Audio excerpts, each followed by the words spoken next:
సంఘానికి యేసుక్రీస్తు నామంలో వందనాలండి. వాక్య భాగాన్ని మనం చదువుకొని ధ్యానించి ప్రభువును ఆరాధించుకుందాం. మత్తయి సువార్త 26వ అధ్యాయం.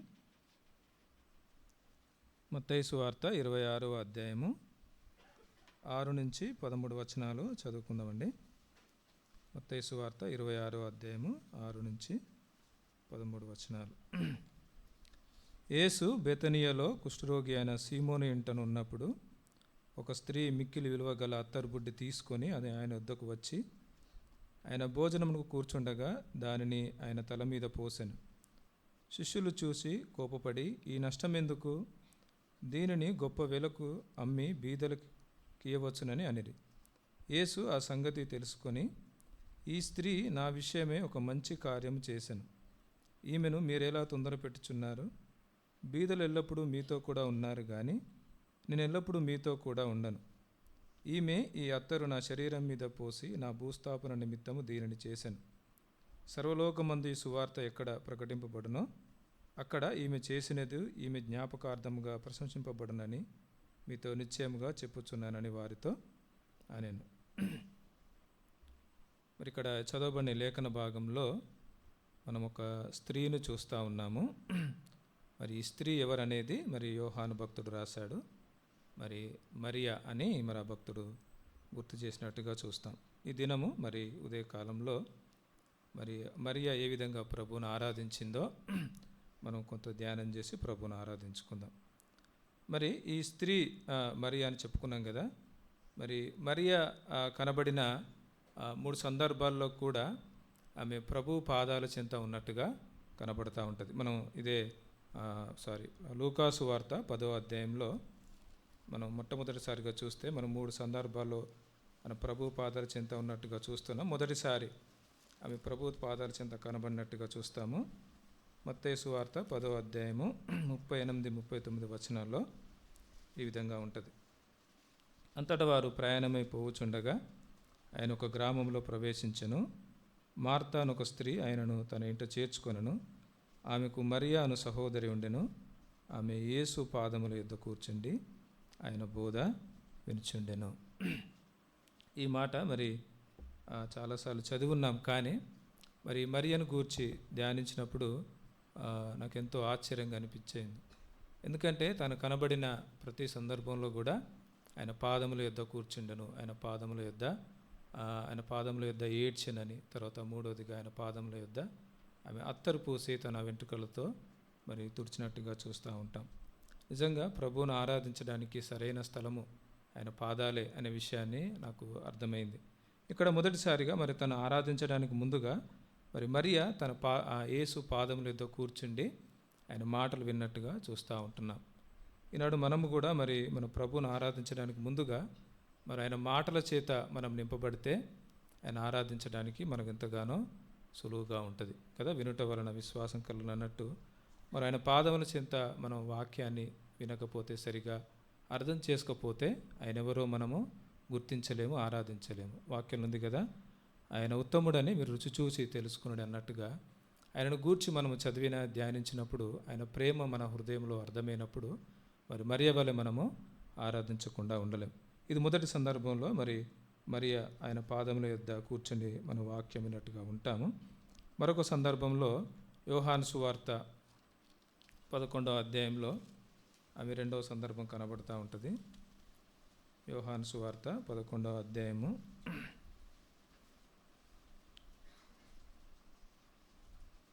30-31 వచనాల్లో ఈ విధంగా ఉంటుంది. యేసు ఇంకను ఆ గ్రామంలోనికి రాక మార్తా ఆయనను కలుసుకున్న చోటనే ఉండెను. కనుక ఇంటిలో మరియతో కూడా నుండి ఆమెను ఎదుర్చున్న యూదులు మరియా త్వరగా లేచి వెళ్ళుట చూచి ఆమె సమాధి వద్ద ఏడ్చుటకు అక్కడికి వెళ్ళుచున్నదనుకుని ఆమె వెంట వెళ్ళిరి. అంతటా మరియా యేసు ఉన్న చోటికి వచ్చి ఆయనను చూచి ఆయన పాదముల మీద పడి. మరి ఈ సందర్భం కూడా మనం ఎరుగుదుము. మరి వాళ్ళ సహోదరుడైన లాజరు చనిపోయినప్పుడు మరి ప్రభు రావడం ఆలస్యం చేసినప్పుడు ఇక్కడ మరి మరియా దానికంటే ముందుగా మార్తా ప్రభుని ఎదుర్కొని, ప్రభువా నువ్వు ఉంటే నా సహోదరుడు బ్రతికుండేవాడని మాట్లాడితే, తర్వాత సందర్భంలో మరి మరియ కూడా వచ్చి తన పాదం మీద పడి మరి ప్రభువుని వేడుకున్నట్టుగా చూస్తాం. అయితే దీనికంటే ముందుగా మరి ఈ సందర్భం కూడా ధ్యానిస్తూ ఉన్నప్పుడు ఇక్కడ 26, 27 వచనాల్లో ఒక మాట చదువుదాము. అంటే ఇదంతా ఈ స్టోరీ మనకు తెలుసు కాబట్టి నేను చదవట్లేదు. ఇక్కడ ఏముంటుందంటే ముందు నుంచి చదువుదాం, 24 నుంచి చదువుతూ. మార్త ఆయనతో, అంత్యదినమున పునరుత్థానమందు లేచినని ఎరుగుదనెను. అందుకు యేసు, పునరుత్థానమును జీవమును నేనే. నాయందు విశ్వాసం ఉంచువాడు చనిపోయినను బ్రతుకును, బ్రతికి నాయందు విశ్వాసం ఉంచు ప్రతివాడును ఎన్నటికీ చనిపోడు. ఈ మాట నమ్ముచున్నావని ఆమెను అడిగాను. ఆమె, అవును ప్రభువా, నీవు లోకమునకు రావాల్సిన దేవుని కుమారుడైన క్రీస్తు అని నమ్ముచున్నానని ఆయనతో చెప్పాను. చెప్పిన తర్వాత 27 వచనము ఇక్కడితో ముగించిన తర్వాత 28లో ఆమె ఈ మాట చెప్పి వెళ్ళి, బోధకుడు వచ్చి నిన్ను పిలుచుచున్నాడని తన సహోదరి అయిన మరియను మరి చెప్పినట్టుగా చూస్తూ ఉన్నాం. మరి ఇక్కడ యేసు ప్రభుకు మార్తకు మధ్య సంభాషణ జరుగుతూ ఉంది. మార్త అంటుంది, ప్రభువా నువ్వుంటే నా తమ్ముడు బ్రతికేవాడు అని అంటే, మరి నేను నమ్ముతున్నావా తను లేస్తాడని అంటే, ప్రభువా నేను నమ్ముతున్నాను, పునరుత్థానంలో లేస్తాడని నమ్ముతున్నా అంటాడు. అయితే పునరుత్థానం జీవమును నేనే అని అక్కడ సంభాషణ జరుగుతూ ఉండగా మరి 27 వచనంలో మార్త ఈ సందర్భాన్ని ముగిస్తుంది. ఏమేముంటుందంటే, అవును ప్రభువా, నువ్వు లోకమునకు రావాల్సిన దేవుని కుమారుడైన క్రీస్తు అని నమ్ముచున్నానని ఆయనతో చెప్పాను. ఈ మాట ఇక్కడితో చెప్పి తను ముగించింది. కానీ మరలా 28వ వచనంలో మరి మార్త వెళ్ళి మరికి ఏం చెప్తుందంటే, మరి నిన్ను యేసు ప్రభుల వారు పిలుస్తున్నాడని చెప్తా ఉంటుంది. ఇక్కడ కొద్దిసేపు నేను ఆలోచించి ఆగాను. ఆగిన తర్వాత ఏమర్థమైందంటే, మరి ఇక్కడ యేసు ప్రభు చెప్పలేదు కదా, మరి ఎక్కడుందని అడిగాడా? 27 వచనంలో మరి ఎక్కడుంది, తనను పిలుచుకురమ్మని అక్కడ అడగలేదు. కానీ నేను అనుకుంటాను, అంటే నా మనసులో నేను అనుకున్నాను, అంటే ఎందుకంటే ఈ మాట నేను ఎందుకు అనుకున్నానంటే, ఈ ముందు వచనాల్లో ఈ 11వ అధ్యాయం మొదటి నుంచి కూడా చూస్తే మరి యేసు ప్రభు ఆ కుటుంబాన్ని ఎంత ప్రేమించాడో కనబడుతూ ఉంటుంది. అదే ఇక్కడ చూస్తాం కదా, ఇక్కడ ఇదే 11వ అధ్యాయంలో 3వ వచనం ఉంటుంది. అతని అక్క చెల్లెలు, ప్రభువా ఇదిగో నీవు ప్రేమించువాడు రోగి అయి ఉన్నాడని ఉంటుంది. తర్వాత 5వ వచనంలో కూడా యేసు మార్తను, ఆమె సహోదరిని, లాజరును ప్రేమించను. అంటే ఇక్కడ మరి ఈ ముగ్గురులో కూడా, మార్త, మరియా, లాజరులో కూడా కానీ ఎక్కువగా ప్రేమించింది నేను నమ్ముతాను మరియనే ఎక్కువగా దేవుడు ప్రేమించాడు. అందుకోసమనే మరి మార్త యేసు ప్రభుతో మాట్లాడుతూ ఉంది, అంటే నువ్వు రావాల్సింది ప్రభువా నా తమ్ముడు బ్రతుకుడని. కానీ మరి మార్త తన సంభాషణ ఆపిన తర్వాత యేసు ప్రభు మరి మరియా ఎక్కడుందని అడగలేదు, కానీ తన కోసం చూస్తున్నట్టుగా మార్త గుర్తించిందని నమ్ముతున్నాను నేను. ఎందుకంటే మరి ఇంటి దగ్గరే ఆగిపోయింది, కానీ మార్త ముందుకొచ్చి మరి ప్రభుని వేడుకుంది. కానీ యేసు ప్రభుల వారు మరి తన ప్రేమించిన బిడ్డలు ఎక్కడ ఉంటున్నారు, లేకుంటే ఈ మాట నేను అనుకున్నాను, ప్రభువా తను ప్రేమించే బిడ్డలు మరి అసలు నువ్వు ఉండకపోతే వాళ్ళు ఉండలేరు అంటే ఈ విధంగా అనుకున్నాను. ప్రభువా అసలు నీ బిడ్డలు లేకపోతే నువ్వు ఉండగలవా, అసలు మనం లేకపోతే ఆయన ఉండలేడు అనే మాట, ఆ మాటను బట్టి నాకు అర్థమవుతూ ఉంది. నిజమే కదా ప్రభువా, అంటే మరి మార్త లాజరు ఎలా ఉన్నారో కానీ తెలియదు. వాళ్ళు పైపైన ప్రభు పరిచర్య చేశారు, మరి వారికి కావాల్సిన అవసరతలు ఇచ్చారు. కానీ మరియ మాత్రము తన హృదయపూర్వకంగా ప్రభుని ఆరాధించినట్టుగా, తన పాదాల చెంత ఉన్నట్టుగా, అందుకే తన హృదయపూర్వకంగా ఆరాధించే తన బిడ్డలను ప్రభు ఇంకా అధికంగా ప్రేమిస్తాడని ఆ మాట నాకు అర్థమైంది. ఆ మాట చదివిన తర్వాత ఇక్కడే కింది వచనాలు ఉంటుంది కదా, తర్వాత మార్త సందర్భంలో మాట్లాడినప్పుడు యేసు ప్రభు ఏడ్చినట్టుగా లేదు, కానీ మరియ వచ్చి మరి ప్రభు పాదాల చెంత కూర్చొని ఏడ్చినప్పుడు మరి ఆ మరియ సందర్భంలో ఇక్కడ చూస్తాం, ముందున్న వచనాలు చూస్తాం, యేసు కన్నీళ్ళు విడిచినని. నిజంగా ప్రభు కొంతమందికి జ్ఞానంతో మాట్లాడే వారితో దేవుడు జ్ఞానంగానే మాట్లాడతాడు, కానీ హృదయపూర్వకంగా ఆయనను సేవించి హృదయపూర్వకంగా ఆరాధించే వారితో తన హృదయంతోనే మాట్లాడతాడు అనే మాట నాకు అర్థమైంది అన్నట్టు కదా. మరి ఇక్కడ తన కన్నీళ్ళను చూసి ప్రభువు కూడా తను కూడా ఏడ్చినట్టుగా కనబడుతూ ఉంటుంది. కాబట్టి మన ప్రభువు మనల్ని ప్రేమించే ప్రభువు, మన వాక్యం ద్వారా ఆయనను మనం విశ్వసించాం, రక్షణలోకి వచ్చాం. అయితే మనం కొన్ని శ్రమల గుండా వెళ్తున్నప్పుడు మరి మన ప్రభు మనల్ని విడిచిపెట్టే దేవుడు కాదు, మన ప్రభు మనతో పాటు ఉండే దేవుడు. కొన్ని రోజుల క్రితం ఒక చిన్న స్టోరీ నేను చదివాను. అదేంటంటే ఇద్దరు, ఒక విశ్వాసి, ప్రభు, ఇద్దరు మన సముద్ర పొడ్డున నడుచుకుంటూ వెళ్తూ ఉన్నారంట.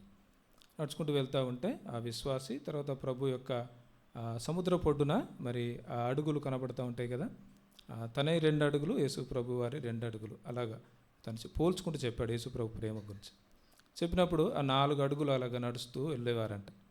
అయితే ఒక దినాన మరి తనకేదో శ్రమ వచ్చింది. ఆ విశ్వాసకి శ్రమ వచ్చినప్పుడు తను అదే మళ్ళీ సముద్ర పొడ్డున నడుచుకుంటూ వెళ్తూ ఉంటే మరి ఈసారి 4 అడుగులు కనబడాల్సింది బదులుగా 2 అడుగులు మాత్రమే కనబడతా ఉన్నాయి. కనబడతా ఉంటే అప్పుడు తన మనసులో నెమ్మది లేకుండా ఉన్నాడు. అయ్యో, మరి ఏంటి ప్రభు ఇంతకాలం నాతో ఉన్నాడు, మరి ఇలాంటి కష్ట సమయంలో మరి ప్రభు నన్ను విడిచిపెట్టాడే అని ఒక బాధతో తను ముందుకు వెళుతూ ఉన్నాడు. తర్వాత తను ఏదైతే ఆ శ్రమ గుండా వెళ్ళాడో ఆ శ్రమ తీరిపోయింది. తీరిపోయిన తర్వాత మరలా ఆ సముద్ర పొడ్డున నడుస్తూ ఉంటే మరలా ఆ 4 అడుగులు కనిపించాయంట. కనిపించినప్పుడు అడిగాడు, ఏంటి ప్రభువా, నువ్వు అంతకుముందు నన్ను నడిచావు నాతో పాటు, మరి ఈ సందర్భంలో ఏంటి, మరి నా శ్రమలో ఉన్నప్పుడు ఆ 2 అడుగులు మాత్రమే ఉండిపోయాను, లేవు అని అన్నప్పుడు ఆ ప్రభు ఇచ్చిన సమాధానం అంటే అర్థం కావడం చెప్పాడు, నా కుమారుడా, ఆ 2 అడుగులు నీ కాదు, ఆ 2 అడుగులు నాయి. నేను నడుస్తూ నిన్ను ఎత్తుకున్నాను. నువ్వు శ్రమలో ఉన్నప్పుడు నేను ఏ విధంగా ధైర్యపరచాలో అనే విషయాన్ని ప్రభు ఆ ఉపమాన చిన్న మాట ద్వారా బలపరిచాడు. నిజంగా మనం కొన్ని శ్రమల్లో మనం నిలబడగలమని మనం అనుకుంటాం, మనం సాధించగలం అనుకుంటాం, కానీ ప్రభు సహాయం లేకపోతే, ప్రభు మనల్ని నిలబెట్టకపోతే మనము నడవలేమనే విషయాన్ని అర్థమవుతా ఉంది. తర్వాత చివరిగా 3వ సందర్భంలో ప్రభు పాదాల చింత తను మరి ఉన్న సందర్భం ఇదే యోహాను సువార్త 12వ అధ్యాయంలో ఇక్కడ 3వ వచనంలో కనబడతా ఉంటుంది. అప్పుడు మరియా మిక్కిలి విలువగల అచ్చ జటామాంసి అత్తరుకు సేరున్న రేతు తీసుకొని యేసు పాదములకు పూసి తన తల వెంట్రుకలతో ఆయన పాదములో తుడిచాను. ఇక్కడ చివరిగా ప్రభువుని తన సమస్తంతో తను ఏ విధంగా తన సంపూర్ణంగా ప్రభువుని సేవించగలదో, ఆరాధించగలదో ఈ సమయంలో చూస్తూ ఉన్నాం. మనం ఇంతకుముందు చదివినట్టుగా అని మత్తయి సువార్తలో ఇక్కడ కూడా ఈ సందర్భంలో కూడా మరి మరియా ఆరాధనను, మరియా చేస్తున్న ఆ యొక్క తన సంపూర్ణమైన ఆరాధనను అక్కడున్న శిష్యులు, తర్వాత ముఖ్యంగా ఇస్కరియోతు యూదా తప్పుపట్టినట్టుగా చూస్తూ ఉంటాం. కానీ ప్రభు అంటాడు ఆమెకు ఏమంటాడంటే, కాబట్టి యేసు అదే 12:7లో నన్ను పాతిపెట్టు దినమునకు ఆమె దీన్ని నుంచుకోనండి, బీదలు ఎల్లప్పుడూ మీతో కూడా ఉందరు కానీ నేను ఎల్లప్పుడూ మీతో ఉండనని చెప్పాను. ఇక్కడ ఈ సందర్భం నాకేమనిపించిందంటే, మనం చేసే ఆరాధనను తప్పుపట్టే మనుషులు తప్పుపట్టే విధానం ఉండొచ్చు, కానీ ఆ ఆరాధనను అంగీకరించే యేసు ప్రభు మాత్రము మన పక్షంగానే ఉన్నాడు, మన పక్షంగానే మాట్లాడుతున్నాడని అనిపిస్తూ ఉంది. నిజంగా మరి సంఘంలో కావచ్చు, సమాజంలో కావచ్చు, మరి డబ్బు, పేరు, పలుకుబడి ఉన్న వాళ్లకు వారికి ఏ విధమైన మర్యాదలు ఉంటాయో మనం ఎరుగుదాము. కానీ ప్రభువును సేవించే మనకు మరి ప్రభు ప్రత్యేకమైన తన కృపను మనకు చూపించి మనము నిలబడగలడానికి, మనము ప్రభువులో ఉన్నత స్థితిలో ఉండడానికి ప్రభు యొక్క కృప మనకు లేకపోతే మనము సమాజం నిలబడలేం కదా. ప్రభువా, కొన్నిసార్లు అనిపిస్తాను నా మాటకు నేను, ప్రభువా నీ కృప లేకపోతే, నీ కృప మా మీద లేకపోతే సమాజం మమ్మల్ని గుర్తించేదా, అసలు మనతో పలకరించేదా, సంఘంలో కావచ్చు, సమాజంలో కావచ్చు. కానీ ప్రభువును ఆరాధించే బిడ్డలను ప్రభు ప్రత్యేకముగా తన కృపకు పాత్రలు చేస్తాడు. కాబట్టి ఈ మాటలు మనం ధ్యానించుకుంటూ ప్రభుని ఆరాధిద్దాం. చిన్న కీర్తన కూడా పాడుకుందాం. నీ ప్రేమ రుచించిన నాడే నన్ను నేను మరచితినయ్యా, నీ ప్రేమ రుచించిన నాడే నన్ను నేను మరచితినయ్యా, నీ ప్రేమధికమయా నాపై, నీ ప్రేమధికమయా, నీ ప్రేమధికమయా నాపై, నీ ప్రేమధికమయా, ప్రేమా ప్రేమ